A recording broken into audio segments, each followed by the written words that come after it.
In 2025, Prince Harry and Meghan Markle asked for a second trip to Nigeria, which they had previously referred to as their second home, but were flatly denied.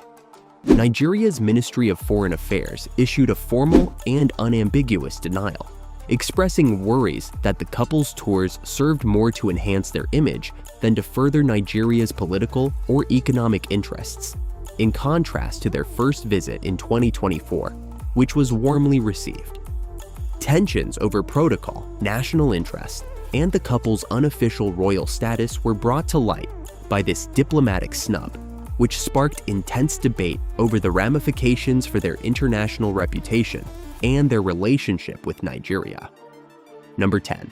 Official rejection by Nigerian government. Prince Harry and Meghan Markle's request for a second visit in 2025 was formally and categorically denied by the Nigerian Ministry of Foreign Affairs. This was a purposeful public diplomatic snub rather than a courteous postponement or schedule conflict. Nigerian officials were very clear that they would not allow the Sussexes to go on another unofficial royal-style tour. This refusal, which was characterized as a calculated no from one of Africa's most powerful countries, sent a clear message that the couple's presence on Nigerian land was no longer wanted. Fans, the media, and royal experts were all taken aback by the couple's adamant rejection, which was a serious blow to their efforts to remain powerful in Africa. Number 9.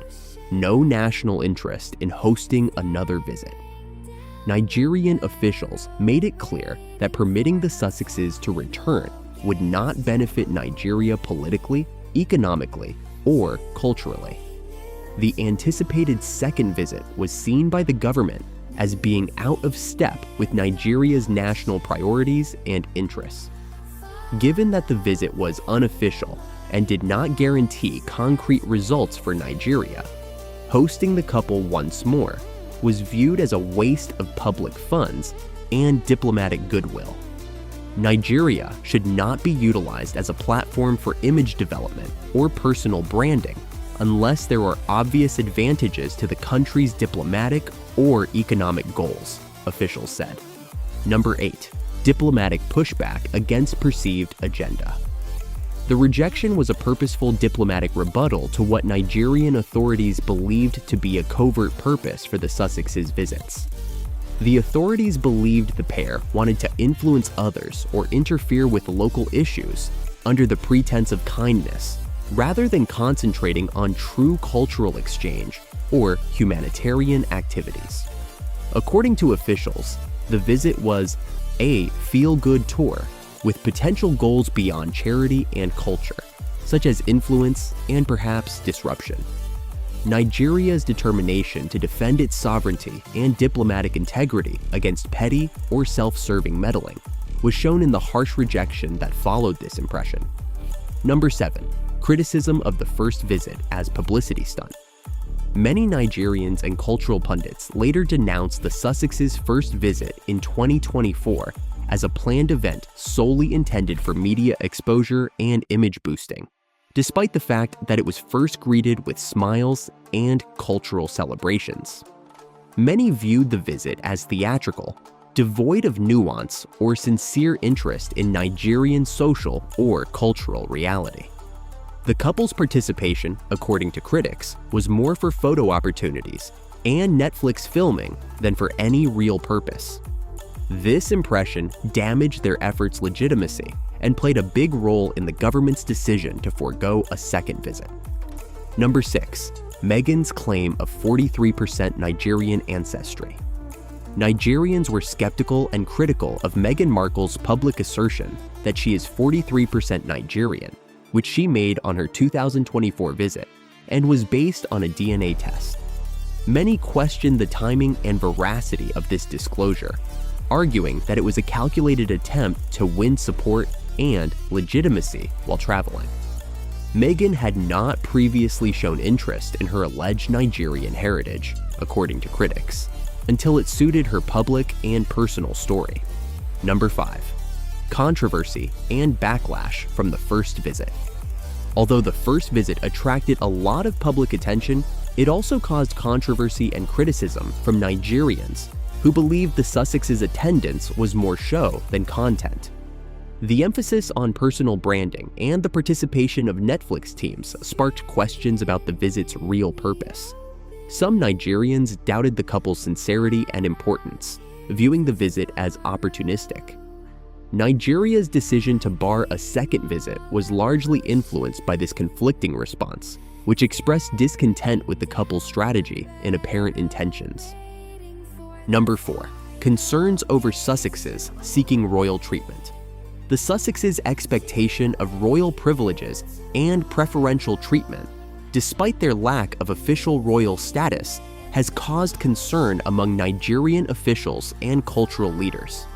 Nigeria's sovereignty and diplomatic standards were viewed as being disrespected by this alleged entitlement.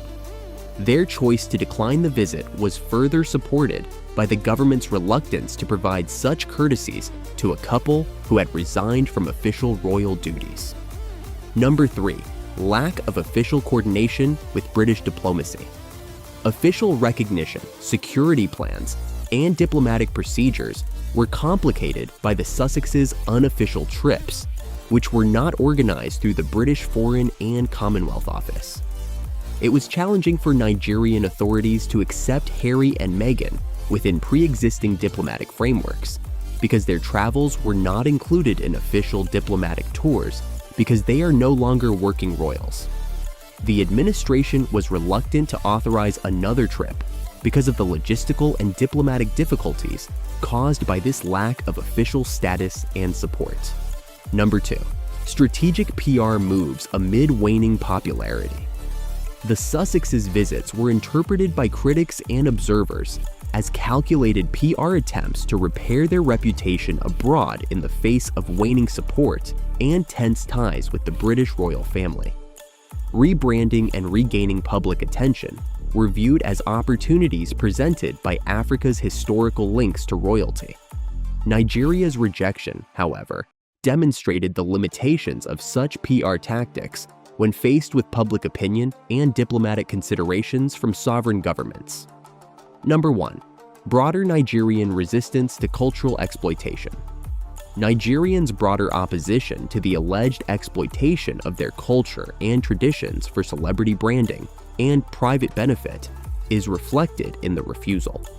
In their petition against unofficial trips, tribal leaders and cultural coalitions emphasize that Nigeria is not a place for celebrity colonization or symbolic power maneuvers. The government's adamant denial sends a message that official diplomatic procedures must be followed and cultural decency must be respected. This position demonstrates Nigeria's dedication to preventing foreign celebrities from using its cultural sovereignty for political scheming or external image building. In summary, Nigeria's rejection of Harry and Meghan's second visit was a strategic diplomatic move to protect national dignity, assert sovereignty, and ensure that any visits serve genuine national interests rather than personal or celebrity agendas. If you liked our video, please hit the like button and subscribe to our YouTube channel.